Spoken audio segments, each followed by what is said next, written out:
Hey gang. Welcome back, you guys. Episode 112 of Zero Carb Journal. I'm Matt, and how are you guys? Good morning. Did you have a good week? Did you make some progress? I bet you did great. I had a great week, you guys. It's been a good one. It was kind of an overwhelming week, but it was good. I'm glad it's behind me. I'll tell you that. I feel accomplished for getting this week behind me, and it's funny, there wasn't that much going on, but it weighed on me. So let's get into it. So yeah, my week was good. I told you last week that I might have some traveling to do this week, and I'll tell you what, you guys, last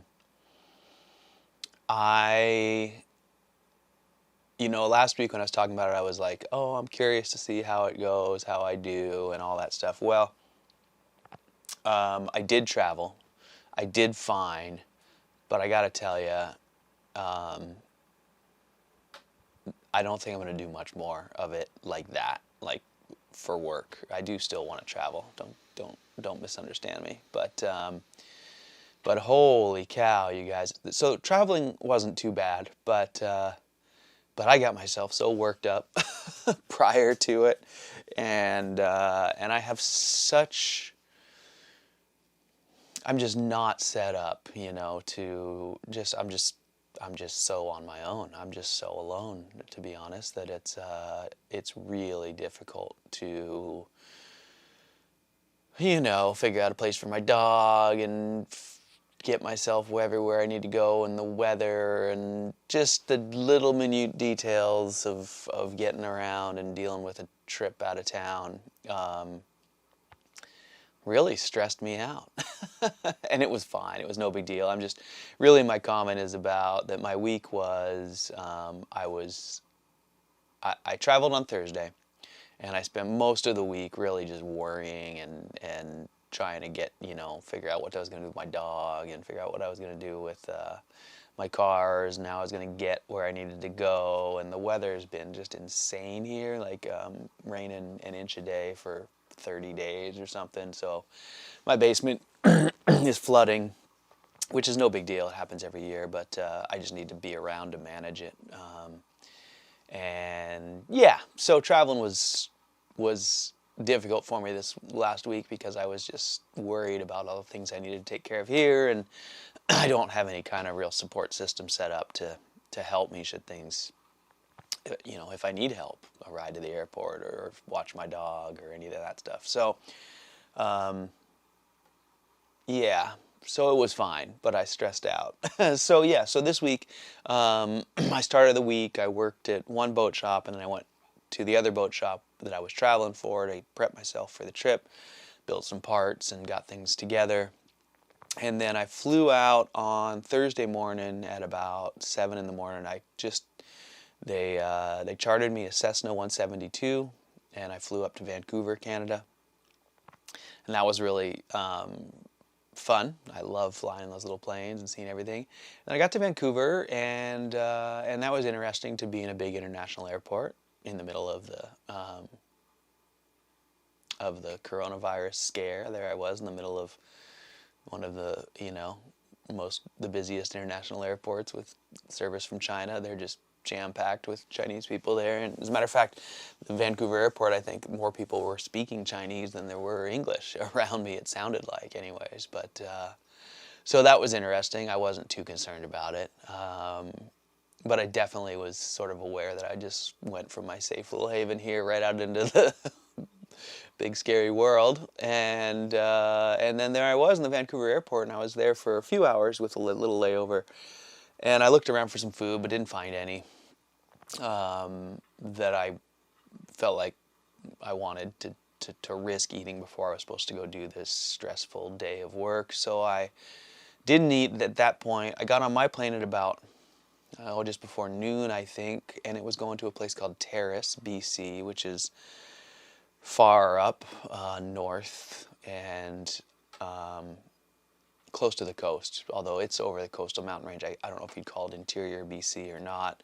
I was supposed to go to Kitimat, which is on the coast. I was going to go to Terrace, land, and then drive to Kitimat. So we flew up to Terrace, and we took a dive at the runway, and we never saw it, and we turned around and flew back to Vancouver. So I did not make it to my destination. So I got back to Vancouver, and again, I was stressed there in the Vancouver airport. Now it's like 4 o'clock in the afternoon, and I was looking at getting stuck there, and the weather was deteriorating. And so I called the pilot who had flown me over, and I was begging him to pick me up because he had been scheduled to pick me up the following afternoon. And the weather was looking bad then. He was wondering if he was even going to be able to do it. And so he did. He came up and got me. It was pretty darn stormy. We had a pretty, it wasn't too wild, but we had a sort of an exciting flight back, and it was great. So I got home at about 8 o'clock that night. So it was about a 13-hour day. I never did eat. I stressed myself out. What else? I did okay though, you know, like actually it was just in the moment that I was really so stressed. In the end, I realized I was fine. I could have eaten if I had time. I really once my plane turned around and I was just rushing to try and get from terminal to terminal and pick up my baggage and get my little, you know, get in touch with my guy and all that. So I don't know if this is a success or a failure story. It's hard to tell. But here's what I got from it. I can do it. It was fine. I did kind of enjoy the little bit of downtime I had wandering around the airport and looking at all the things that I could have eaten and figuring, you know, trying to figure out if I should do it or not. And I felt like I probably could have. I just, like I said, that first day was a long day. I was planning on landing, driving to the boat, and doing my work. And so what I didn't want to do was eat before I accomplished what I needed to accomplish. And then I was ready to, you know, get sick if I had to or whatever. So, so I chose not to eat because I was trying to, you know, just keep the seal unbroken, as it were. But at any rate, I did feel like I could find food out there. I did feel fine once I got out there in the world. I was like, oh, I'm going to be okay. But I stressed myself out. So here's what I'm trying to say. Traveling itself wasn't hard. My life here is not set up for me to just bail on quite yet. So, and I need to work on that a little bit. I definitely need to work out some better systems. I'm going to need to start finding somewhere to board my little dog, I think, and maybe someone to look after the place if I go away, a neighbor I can call or something. I do have some people that I just haven't set that up. So at any rate, it was fine. I went out into the world and I got back, and oh, I was so happy to get home, you guys. I'm such a sissy when it comes to that stuff, I guess. I love traveling. I love being out. I spent so much of my life on the road, but I'm just so comfortable in my routine here, and I don't like the real world. And once come to find out, I get out there and I see what other people are eating and doing for entertainment or whatever, and I live a different life. So, anyways, that was fun. A highlight of that whole trip actually was a cool book I got at the airport called Erebus by Michael Palin, which is a great story of sort of age of discovery, sailing, adventure, 1800s, early, middle 1800s, kind of along the lines of that Lewis and Clark book I read, which I enjoyed so much. So just powered through this book. And I didn't know Michael Palin wrote stuff. I thought that was really cool. It was a great book. So anyways, that was most of my week. From a zero carb standpoint, I just ate my ribeye and ground beef, mostly ground beef with a little bit of ribeye mixed in. And boy, you guys, it's been making me feel pretty darn good. I haven't had, knock on wood, haven't had a sick night this month since I dropped the bacon. I am much more regular and firmer, although I'm not firm. And I still wake up and, like, even this morning, I had a pretty urgent need to go to use the restroom. For whatever reason, I don't seem to have much of a clamp. Probably because I don't make firm stools. I think that's probably part of it. But at any rate, I feel great. I really do. And those things are my normal. And they're the best. It's the best type of normal for me.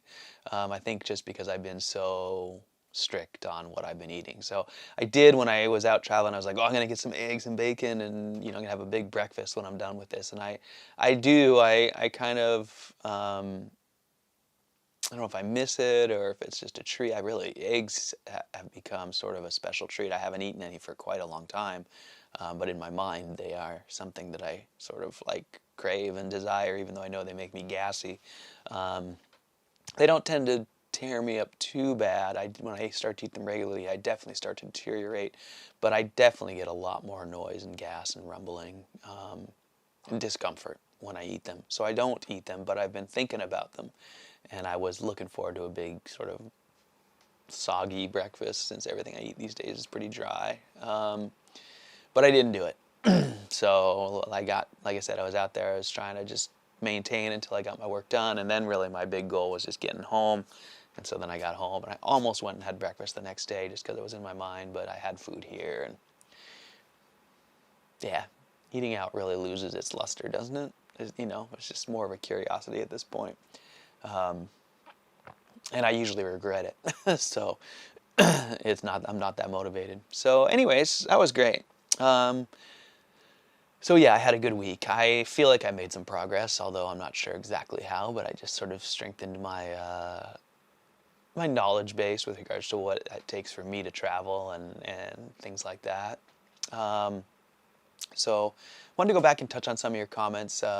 Just thank you guys so much for such thoughtful comments on my last few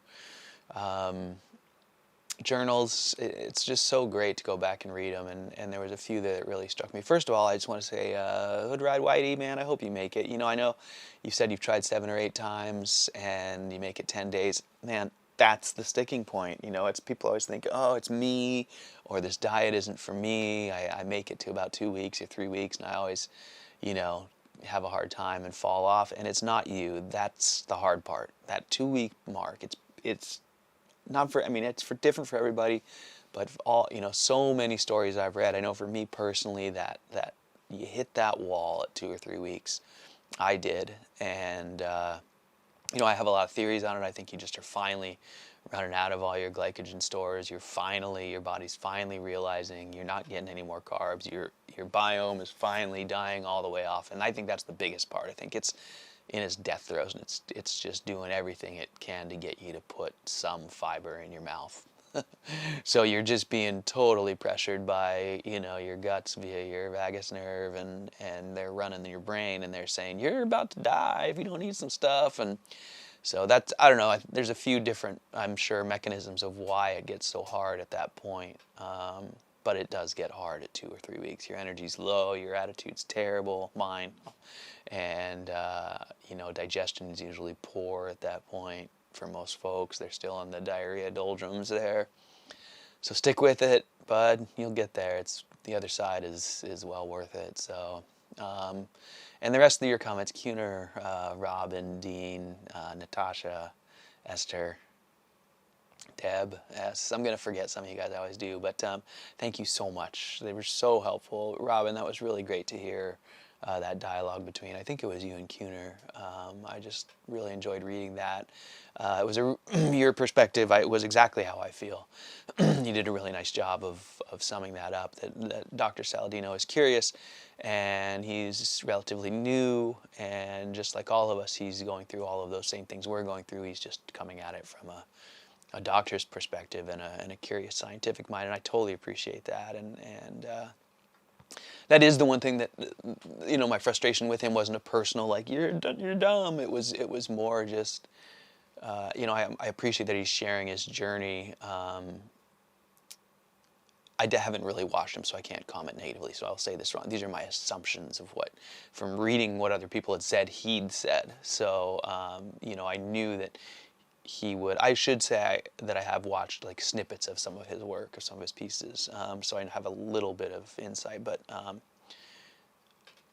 I appreciate that, sharing my views and sharing my journey, and I just I do know that because he's a doctor and he comes on, other people who were new would be like, oh right, we need to do these things, and then they all learn together that they aren't important, and I think that's fine. I just obviously, I guess like I said, I really appreciated and I believe the one true path. There isn't one true path, but I think that Charles Washington and his group had it right after long, so many years of doing this, that they had seen people like me who couldn't eat much fat, and other people who needed a lot of fat, and people who loved liver and it made them feel better, and people who it made them feel worse. And they knew that the right advice was eat the meat you like and can afford. You'll be fine. Don't sweat the minutia.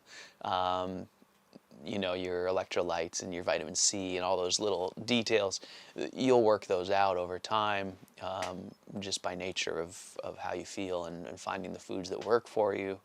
And I guess I just get frustrated that that message gets so loudly stomped over by people who feel like surely it's more complicated and I know better because I'm a man of science or whatever. Now, I don't think Paul necessarily has that point of view, but it's just easy for newbies to get sucked up into his enthusiasm for seeking out, all of the, smaller details. So I think it sounds like he's got a great program going. I know he's going down his path of carnivore, and I'm real excited to see actually where he ends up. It's just in these early days I did the same thing. I mean, I'm not blaming anybody. I think that's part of the process, and it's great. So, and you were dead right about the difference between his approach and Frank's approach, and yeah, I just really appreciated reading that, and your review of me is exactly right as well. I need to keep both an open mind and a strict approach, in because I'm seeking, my best health in a real sort of confusing and conflicting, sea of data there that really gives me a different perspective than I think a lot of other people who are just simply reading about nutrients and trying to gauge, the small variances and how they might feel. So anyways, I really appreciate you guys. I appreciate the discussion. I appreciate the thought. I think about this stuff all week, and it really helps me to process it, both sitting here and relating my thoughts, and then getting some of your feedback is just incredibly valuable. So thank you. Thank you, truly. Okay, so I don't really have much new to talk about on Zero Carb. My week I just felt overwhelmed. The one thing I want to say, this isn't Zero Carb, just in my journey, is I felt a huge relief when I landed and got this. Actually, was the day after I took all my stuff back and checked in and checked out with my, with my boat company there, and said, I'm off the case on this job. We didn't make it. We gave it a really good faith try. The weather up there is terrible. We didn't land because it was getting buried in snow, and we weren't going to make it, and my rental car wasn't going to get me to the boat. And if I did get there, I was probably going to be stuck there for weeks. So I told them I wasn't going to make another attempt. They're going to mail the stuff up there, and it's going to get taken care of some other way. And I just felt this huge wave of relief, because as you guys know, that boat, that project, that was the one that was just riding on my back and keeping me from feeling, it just kept me feeling sort of overwhelmed, really. And now that it's behind me, I only have the boat, my one job to focus on. And I'm going to, at this point now, tell everyone else no until these jobs are out of my hair. So these are the Bristol Bay boats that I'm building. I got 2 to build. They should be done sometime in April, and I'm really enjoying being back at that shop. It's a mellow pace and an easy schedule, and I'll probably go in 3 days a week or something like that, and I should get some breaks, and I should get to go snowboarding. Dean, thanks for your vote of confidence there. I do hope I get to go. But yeah, you're right. It's good that I'm just even thinking about going. It's been a long time since I've even wanted to. So that represents a step forward in my mental health and my physical health, I think. So yeah, so I'm feeling much, much better moving forward here. It feels like we're heading into spring. We got some snow last night, actually, believe it or not. But for the most part, it's been like 50 degrees here and dang near t-shirt weather, which I've been enjoying, even though it's been just pouring rain. I mean, unbelievable amounts. So weather, I know weather everywhere is crazy, and no different here. We broke, I think, every record in the book for rain. You guys all know it's supposed to rain a lot up here, but not like this. It's been something else. So I'm just feeling really optimistic right now about the future. My work is settling down. I feel good with my beef only, and I'm not freezing up here thanks to my new heater in a fairly mild winter. And yeah, things are pretty good, you guys. I'm doing great. So I think with that said, I think I'll head out and get on with my Sunday. It's Super Bowl Sunday, so I don't know if you guys got plans. I don't. I'll just be here, but I am going to watch the game and enjoy that. Keep trying to pry myself out of here and go somewhere and be around people other than my traveling, but it feels so weird to go to places and I don't want any of their food, I don't want any of their drinks, and sometimes I make myself go to those places and go through the motions, and I eat something or drink something and feel worse for it. Well, I don't do that very often. It's been months. I guess I did that once in downtown. But when I'm here thinking about going out, that's my thought process. I'm like, oh, I should go out. I'm like, oh, you're not going to buy anything. That makes it weird. Oh, maybe you could get a little snack. And then it's like you just go out to make yourself sick and feel worse. And it's... Oh, challenge. That's, I think, a big struggle here with my hermitage. Getting out from being a hermit is how to go out, mix with society, when I don't really have any of the same needs or chores or desires. The only reason for me to go sit in a bar, I guess, is because there's other people there. In the old days, it was probably a lot because there's other people there, but also because I would like to drink and chat with my friends, and I guess I still would like to chat, but the drinking seemed like that was an important part of it. It's not. I mean, but if I go alone and I just drink water and I don't know, it just seems weird.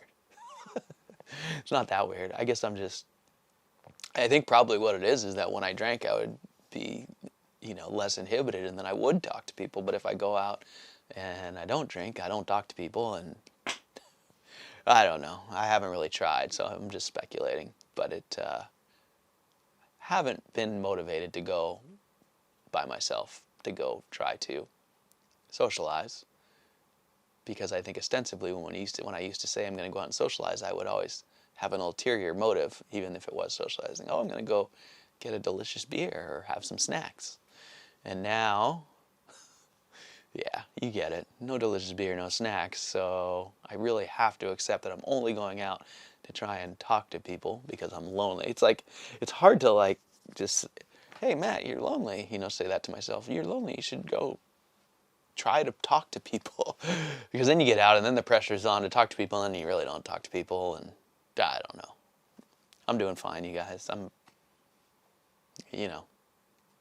I did think about that yesterday. I was sitting here alone. I was like, I'm lonely, whatever. And then I was like, it's just the same thing. You're just doing what you do. This is how I spent most of my teen years in my Volkswagen bus. I would run around. I would have a ton of social activities, even as part of work, going to do clinics and go to big events at bars with all the snowboarders, and I would always have to go hide in my bus and just decompress. And I would have these introvert,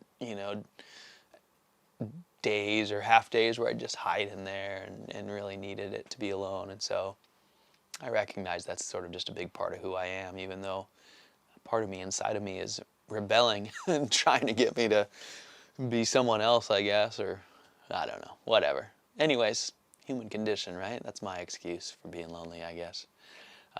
Anyways, enough about that. I'm looking forward to a great Sunday.